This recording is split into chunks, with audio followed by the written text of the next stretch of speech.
My name is Daniel Reeves. I am 41 years old, and for nearly 12 years I worked as a marine systems engineer for offshore research operations across the Atlantic Ocean. Most people are afraid of deep water. They imagine sharks, storms, drowning. But those aren't the things that truly terrify the people who work in the deep ocean. The real fear begins when you realize how little we actually know about what exists beneath us. The ocean covers more than 70% of Earth, and most of it remains unexplored. Miles of darkness where sunlight never reaches, where pressure crushes steel, where things survive that should not exist at all. I learned that during the winter of 2019, when I accepted a 6-week assignment aboard an underwater research station called Narration 9. Officially, Narration 9 was a privately funded deep-sea observation facility located nearly 6 miles beneath the North Atlantic Ocean. Unofficially, almost nobody wanted to work there anymore. The station had a reputation: communication blackouts, equipment failures, crew members quitting early. One diver had reportedly suffered a psychotic breakdown after claiming he saw people walking outside on the ocean floor. The company blamed isolation stress. That explanation sounded reasonable to me at the time, because deep-sea assignments are psychologically brutal. No sunlight, no fresh air, no real sense of time, just steel corridors surrounded by crushing darkness. The station itself was enormous, several connected research modules bolted into the seabed beside an underwater trench deeper than almost anywhere else in the Atlantic. The trench was unofficially called the Moor, a crack in the ocean floor descending into complete darkness beyond mapped depth limits. Most of the station windows faced away from it. That should have been my first warning. I arrived alongside 5 other crew members aboard a transport submersible during heavy storms on the surface. The descent lasted almost 4 hours, and the deeper we traveled, the more uneasy everyone became. Nobody talked much. The pilot kept glancing nervously at sonar readings. At one point, the station lights finally appeared beneath us through the darkness. Tiny glowing structures resting alone on the seabed.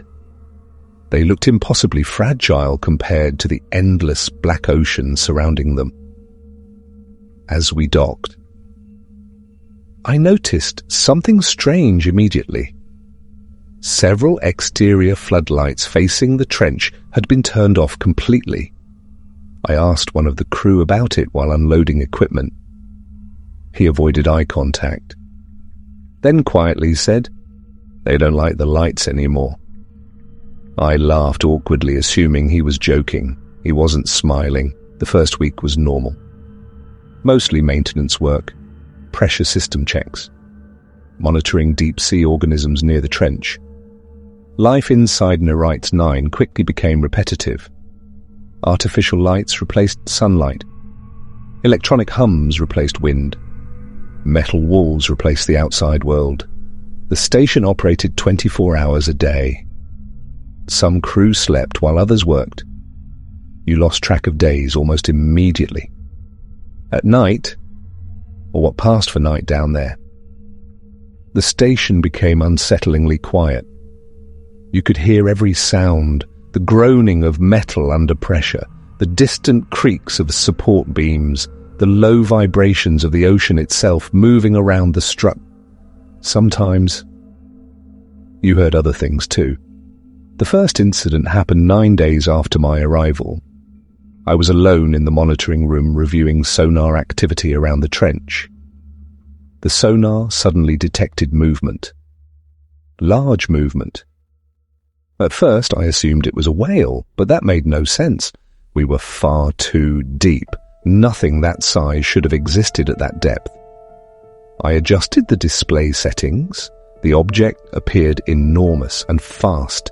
It moved vertically through the trench before stopping directly beneath the station. Then the sonar lost it completely. At that exact moment, every light inside the monitoring room flickered once. Then the knocking started. 3 slow impacts echoed somewhere outside the hull. Thunk, thunk, thunk.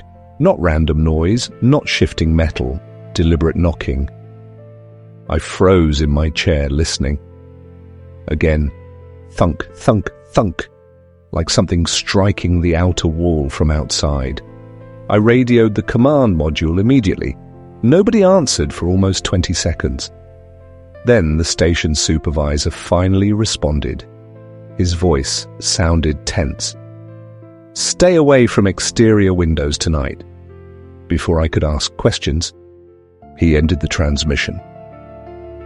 The next morning, nobody mentioned the knocking, not during breakfast, not during system checks, nothing. It was like everyone silently agreed to pretend it hadn't happened. That afternoon, I asked another technician named Alvarez if strange sounds were common down there. He stared at me for several seconds before answering, then quietly said, "You heard it too." I asked him what it was. He shook his head. "You don't want to know." That night, the station cameras failed for exactly 11 minutes. Every exterior feed went black simultaneously. No explanation. When systems finally rebooted, one camera facing the trench briefly displayed something impossible, a figure, humanoid, standing motionless on the ocean floor beyond the floodlights. At first, I thought it was a diver, but no diver could survive at that depth outside a pressurized suit, and whatever I saw wasn't wearing a suit. The image disappeared after less than 2 seconds, but I know what I saw. The next few days became increasingly tense. Crew members stopped speaking casually. People avoided being alone. Several areas of the station remained permanently sealed without explanation. And every night around 2 a.m., the knocking returned. Always 3 knocks, always from different parts of the hull.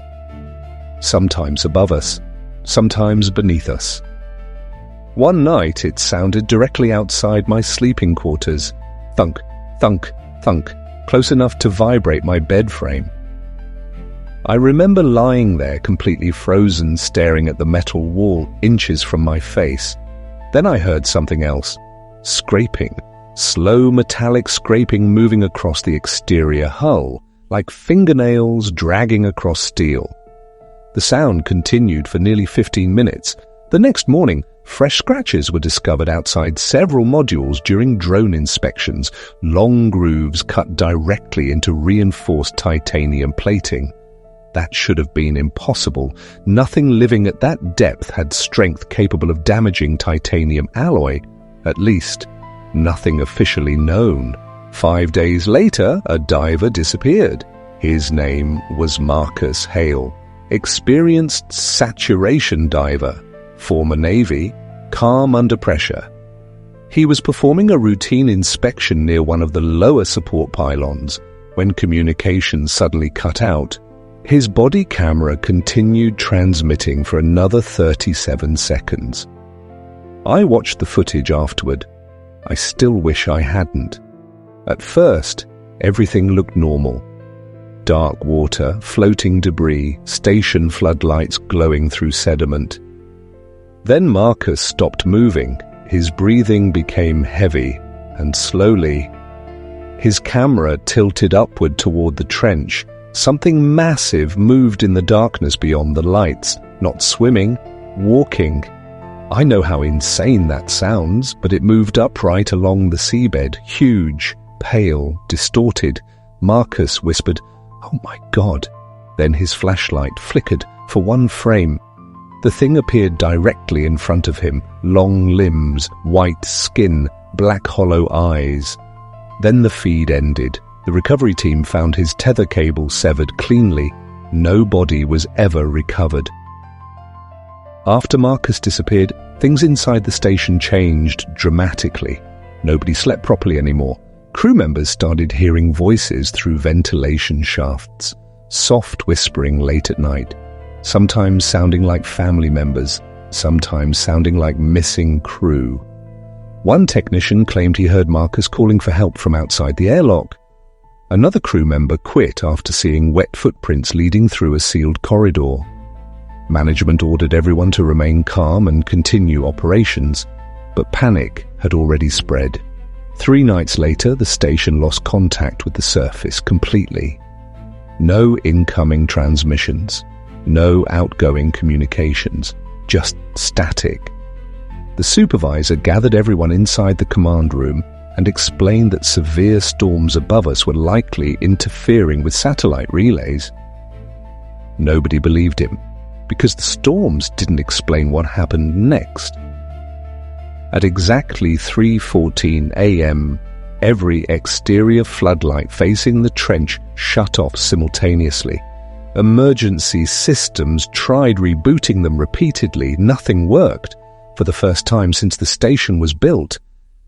The trench side disappeared into complete darkness, and from somewhere outside, we heard knocking, not 3 knocks this time, dozens, thunk, thunk, thunk, rapid impacts surrounding the station from every direction. The walls vibrated violently, crew members screamed, equipment toppled over, warning alarms activated across every module. Then all at once, the knocking stopped. Complete silence. One of the scientists slowly approached a reinforced observation window facing the trench. I remember him whispering, "There's something out there." Everyone looked. At first I saw only darkness beyond the glass, then movement, shapes standing just outside the floodlight range, humanoid figures, at least 20 of them, perfectly motionless on the seabed surrounding the station, watching us. None of them moved naturally. Some were too tall, others bent at impossible angles, and all of them faced directly toward the windows. One crew member started crying immediately, another began praying under his breath. Then one of the figures moved closer. Its face pressed slowly against the glass. Pale skin stretched tightly across something that almost resembled a human skull.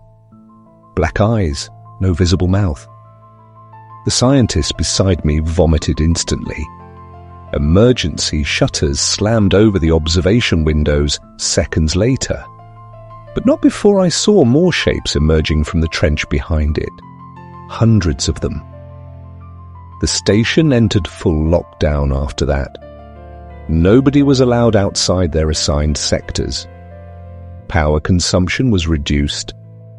Non-essential systems shut down.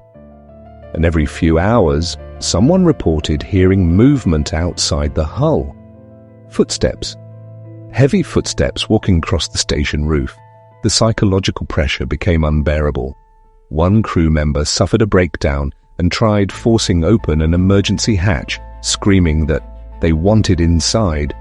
It took 3 people to restrain him. Another technician disappeared entirely. No alarms, no signs of forced entry. One moment she was reviewing data inside Lab C. The next moment, the room was empty. But the security footage showed something disturbing. At 2:47 a.m., the lights inside Lab C flickered briefly. And for less than a second, a tall, pale figure appeared standing behind her reflection in the glass. When the lights stabilized, she was gone. No explanation was ever found. By the 4th week, everyone looked exhausted. People whispered constantly.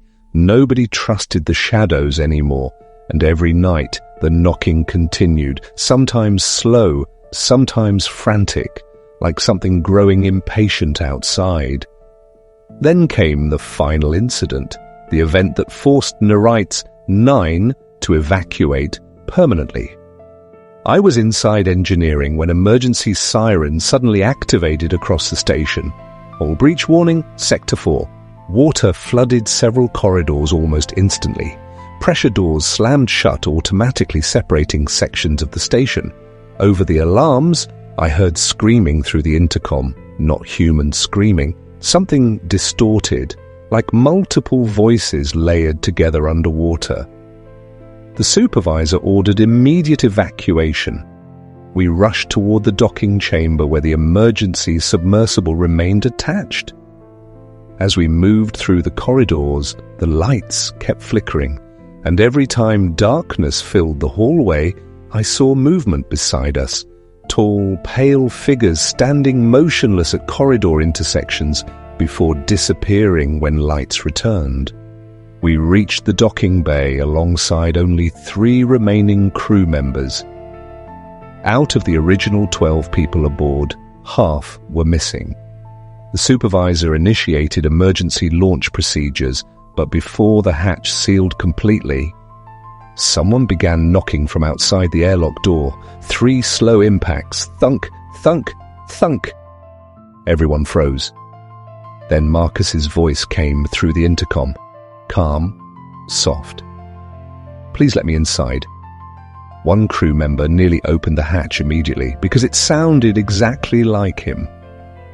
But Marcus had been gone for nearly 2 weeks, and there was no way anyone could survive outside the station at that depth. The supervisor pulled the emergency override and sealed the hatch permanently.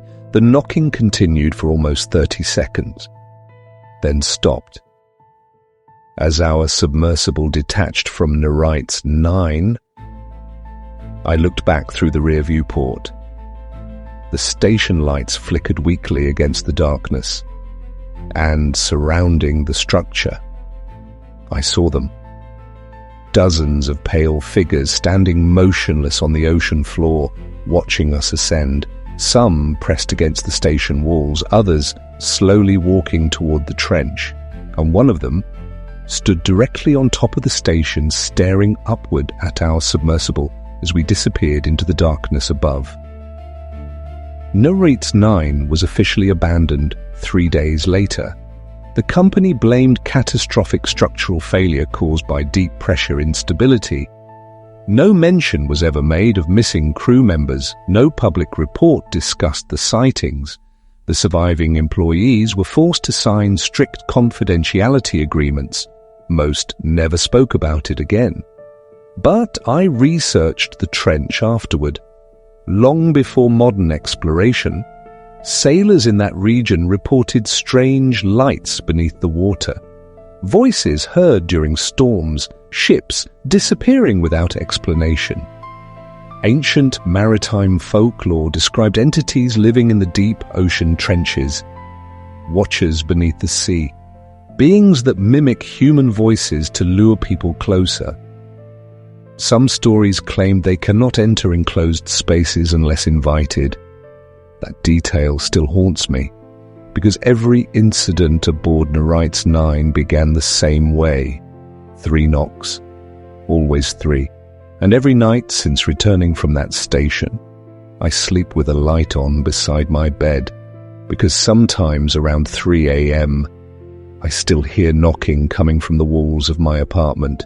Slow, deliberate, thunk, thunk, thunk, and once, just once, I heard Marcus whisper through the darkness beside my bedroom door. "Please let me inside."